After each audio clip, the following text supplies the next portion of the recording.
Ayan, good morning Luzon, Visayas, Mindanao at sa buong mundo. Isang pinagpalang umaga. Yan, Wednesday morning, hallelujah. September 24, 2025. Good morning na sa ating mga kapatid na maagang nagising. Ayan, good morning. Hallelujah, Lord God. Bago tayo mag-umpisa, tayo po umawit sa Panginoon. You deserve the glory. You deserve the honor, Lord, in Jesus' name. Hallelujah. Oh God, we praise you. For you alone deserve all glory. For you alone deserve all praise. Father, we worship and adore you. Father, we long to see your face. For you alone deserve all glory. For you alone deserve all praise.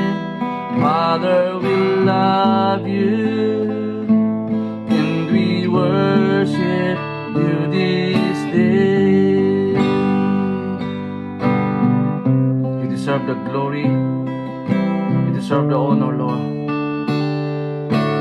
You are the peace that guards my heart, my help in times of need.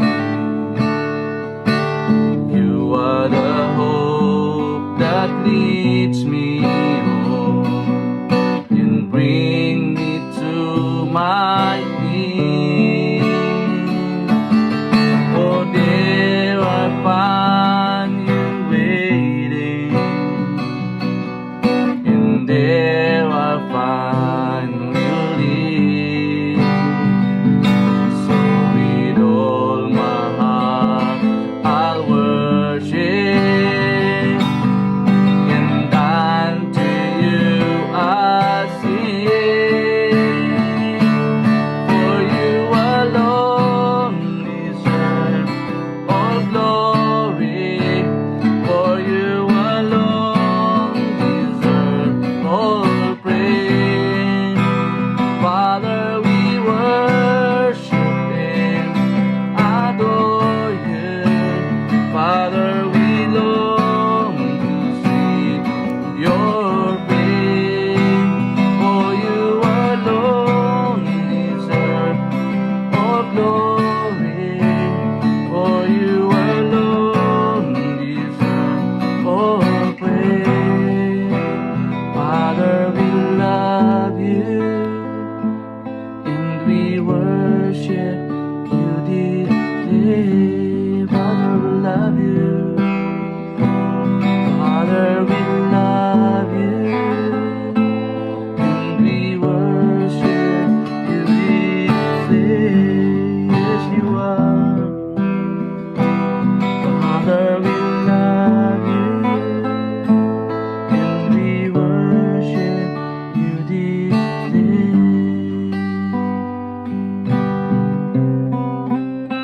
You alone are worthy, Lord. For you deserve the glory. You deserve the honor and praises belongs to you. Salamat po sa umagang ito, Panginoon. Umagang kay ganda, Panginoon Diyos. Salamat sa lahat sa aming buhay, Panginoon, sa paggising po ninyo. Marami pong salamat. At sa oras po na ito, Diyos, kami po pinagkakatiwala, Lord, ang daily devotion, Lord God, sa umagang ito. Ikaw po manguna, ikaw po maghari, Panginoon. Sa pangalan ni Jesus. Amen and amen. Ayan, good morning na. Good morning na sa ating mga kapatid na maagang nakasubaybay sa ating pong daily devotion sa umagang ito. Ayan, without further ado, tayo na po mag-umpisa sa ating pong series na tinatalakay patungkol po sa Kingdom Power through Discipleship. Ayan. So, ang ating pong topic ngayon ay the joy of discipleship. Ang kagalakan ng pagiging disipulo. Sabi po ng John chapter 16 verse 22, So you have sorrow now, but I will see you again. Then you will rejoice, and no one can rob you out that joy. Napaganda po, no? Sabi dito, kaya't meron kang kapighatian ngayon, ngunit muli kitang makikita, pagkatapos ay magsasaya ka, at walang sino man ang makakaagaw sa iyo ng kagalakan na iyon. The joy of discipleship. Discipleship is not always easy.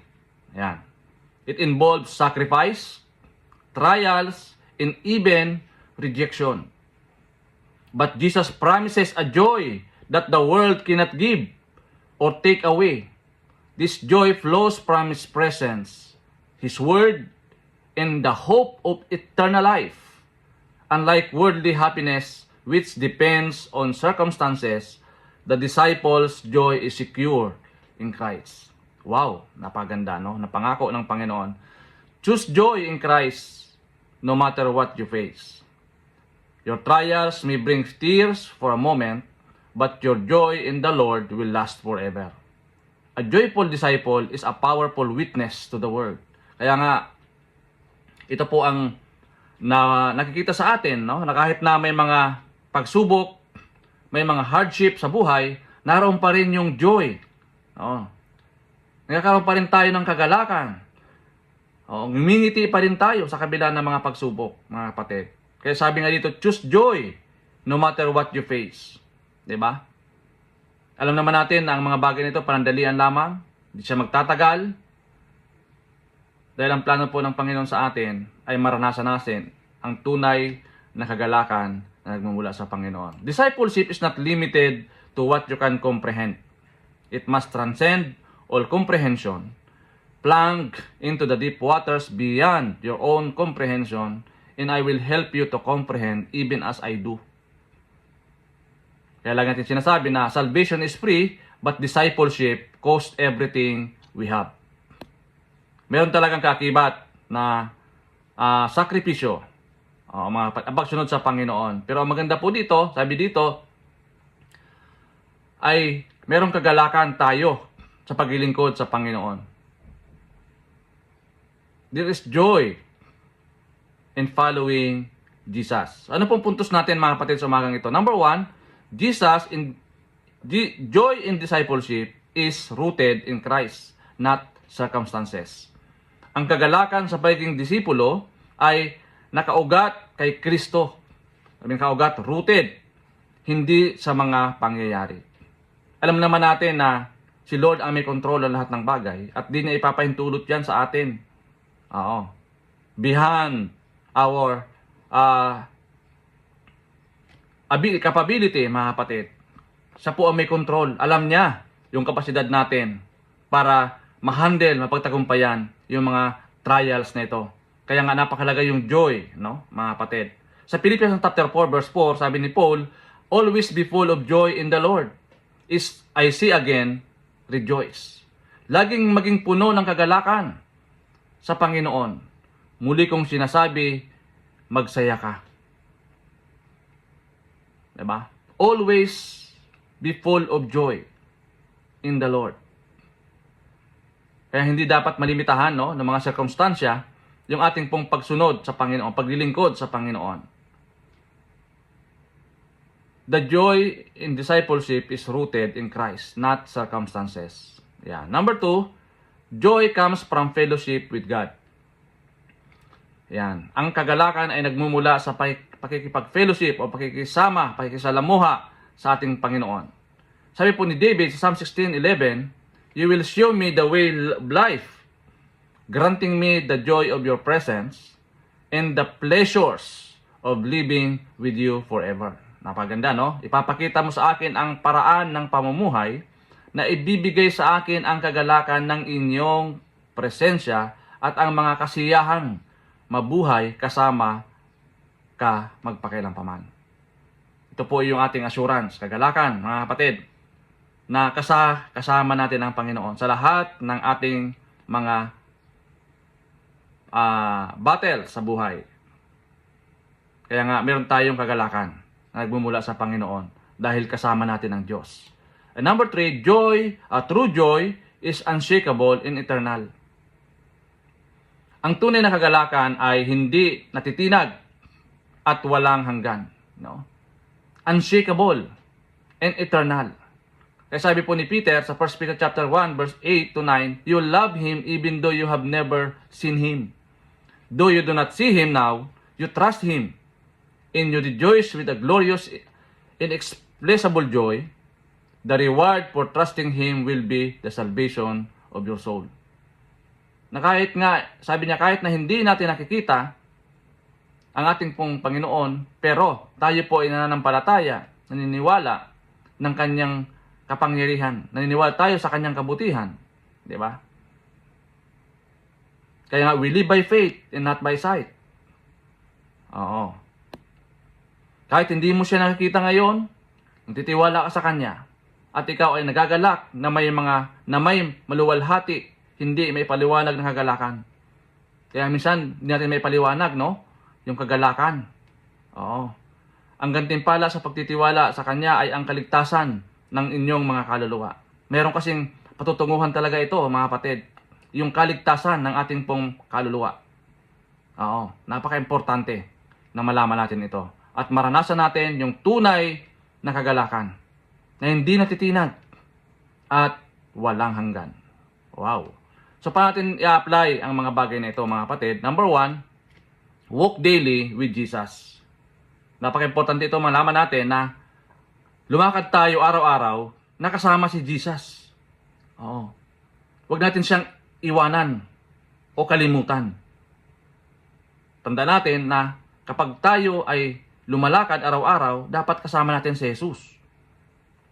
Set aside time for prayer, Bible reading, and obedience. Joy grows when we stay close to Him. Kasi nga, mayroong buhay kapag nakakonect tayo sa Panginoon. Mayroong vitality, no? May buhay kapag tayo patuloy na lumalakad na kasama ang ating Panginoon. Di ba? Walk daily with Jesus. Number 2, serve with love. Napaka-importante po ito, mga kapatid. Find simple ways to serve others. Helping a friend, encouraging someone, supporting the church, serving sheep, your focus from self to Christ. No? Isa pong magandang ministry ito ay mag-serve tayo with love. Sa ating Diyos, sa ating kapwa, sa ating church, di ba? Sa ating mga kapatiran, mga kapatid, encourage natin sila. Support them. Helping them. Encouraging them. Di ba, mga kapatid? Meron tayong contribution. Bawat isa sa atin meron pong contribution sa katawan ni Kristo. Oo. Iba-iba nga lang yung function, pero bawat isa sa atin meron pong contribution. Yan. Kaya, keep on serving with love. Number 3, keep an eternal perspective. When trials come, remember the reward waiting in heaven. Let this joy sustain your commitment to discipleship. Panatilihin ang isang walang hanggang pananaw. Oo, mga kapatid, hindi dapat napuputol. Kapag may subok, hihinto, magbabackslide, pag natauhan naman, papatuloy na naman. Wala pong ganon, mga kapatid. Kailangan tuloy-tuloy. Oo. Handa natin na meron pong reward na nag-aantay sa atin sa kalangitan. Di ba, mga kapatid? Ang maganda rito, lahat ng bagay nito, pagdadaanan lang natin. At after natin mapagtagumpayan ang lahat ng ito, di ba, ay magkakaroon tayo ng reward. Ayan. Putong na nag-aantay sa kalangitan. And also, the joy sustain our commitment to follow Jesus. Iyan po yung nagmumotivate sa atin yung kagalakan. Yung hindi may paliwanag na kagalakan. Hindi maririp na kagalakan na nararanasan natin na kahit na po meron po mga pagsubok na ating tinatahak sa buhay, meron po tayong kagalakan sa puso natin. Di ba? Napakahalaga, napakaganda, mga kapatid.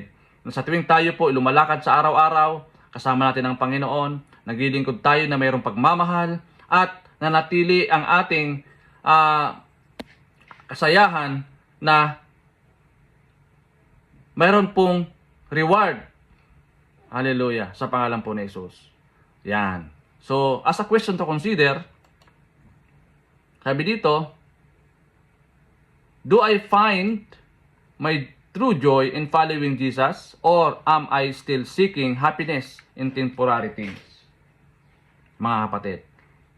Kaya nga, living as a disciple may be challenging, but the joy outweighs the sacrifice because Christ Himself is our greater reward. Ang pamumuhay bilang isang disipulo ay maaaring mahirap, ngunit ang kagalakan ay higit sa sakripisyo dahil si Kristo mismo ang ating mas malaking gantimpala. Di ba? Kaya nga, kapag may Kristo ka sa buhay, panalo ka na. Di ba? Kapag may Kristo ka sa buhay mo, tiyak panalo ka na. Di ba mga kapatid? Siya po yung ating ultimate assurance. Oo. Bilang tagasunod ni Kristo. Kaya nga, ang tanong dito, nasupukan ka ba ang aking tunay na kagalakan sa pagsunod kay Jesus? O nahahanap mo pa rin ba ang kaligayahan sa mga pansamantalang bagay?